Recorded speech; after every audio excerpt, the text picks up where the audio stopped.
नमस्कार दोस्तों, स्वागत है आपका अपने यूट्यूब चैनल हिंदी इंग्लिश सीखो में। और आज हम पढ़ेंगे हिंदी एक नई कहानी के साथ। चलिए शुरुआत करते हैं। जैसे को तैसा।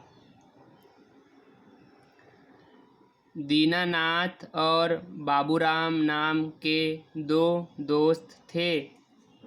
दीनानाथ एक गरीब व्यक्ति था, जबकि बाबूराम बहुत धनी लेकिन बहुत लालची और झूठा।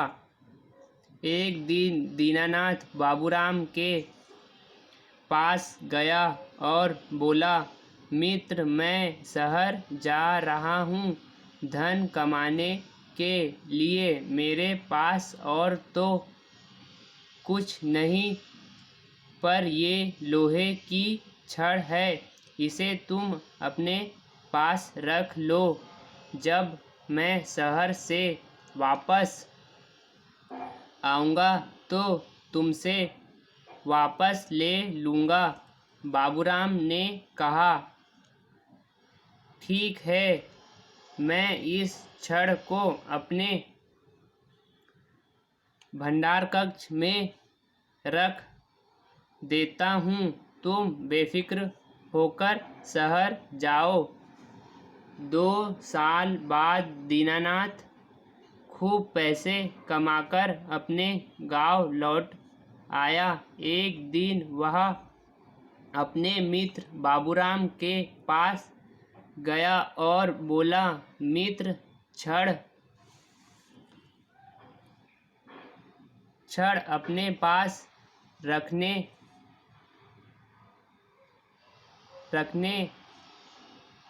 रखने लिए धन्यवाद। अब कृपया वह छड़ मुझे दे दो। दीनानाथ की इस बात पर बाबूराम मुंह बनाता हुआ बोला, मित्र, तुम्हारी छड़ मेरे भंडार कक्ष के चूहों ने कुतर कर खत्म कर दी। दीनानाथ समझ गया कि बाबूराम झूठ बोल रहा है। भला चूहे लोहे की छड़ कैसे खा सकते हैं? उसने बाबूराम को सबक सिखाने का निश्चय किया। अगले दिन जब बाबूराम घर पर नहीं था तो दीनानाथ ने अपने नौकर के हाथों बाबूराम के बहाने से उसके बेटे को अपने पास बुलवा लिया। शाम को बाबूराम अपने बेटे को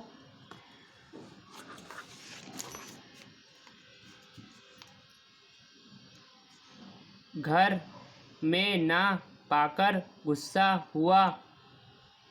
इस पर उसकी पत्नी ने कहा, तुम्ही ने तो खुद उसे दीनानाथ के घर पर बुला लिया था। बाबूराम तुरंत दीनानाथ के घर जा पहुंचा और गुस्से से बोला, बताओ कि मेरा बेटा कहाँ है? बाबूराम की बात सुनकर दीनानाथ बोला, जब मेरा नौकर तुम्हारे बेटे को साथ लेकर तुम्हारे घर से लौट रहा था तो एक बाज तुम्हारे पुत्र को अपने पंजों में दबोचकर उड़ गया।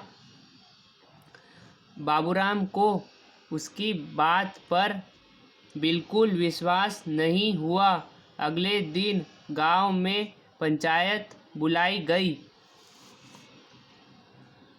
बाबूराम ने मुखिया को सारी बात बता दी। मुखिया ने दीनानाथ को बुलाकर उससे कहा, दीनानाथ, बाबूराम का बच्चा कहाँ है? दीनानाथ हाथ जोड़कर बोला, क्यों श्रीमान, अगर चूहे भारी लोहे की छड़ को खा सकते हैं तो बाज बच्चे को उड़ाकर क्यों नहीं ले जा सकता?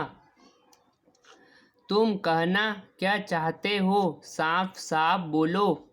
तब दीनानाथ ने बाबूराम की मक्कारी की सारी बात मुखिया को बता दी। मुखिया ने बाबूराम को खूब खरी खोटी सुनाई और उससे दीनानाथ की छड़ वापस कर देने को कहा। दीनानाथ ने भी उसका बेटा उसे दे दिया। बाबूराम अपनी करनी पर खूब शर्मिंदा हो रहा था। शिक्षा धोखेबाज दोस्तों से सावधान रहो। अगर आपको कहानी पसंद आई तो प्लीज़ लाइक, शेयर, सब्सक्राइब कीजिए और अगली वीडियो के लिए बेल आइकन को प्रेस करना मत भूलिएगा।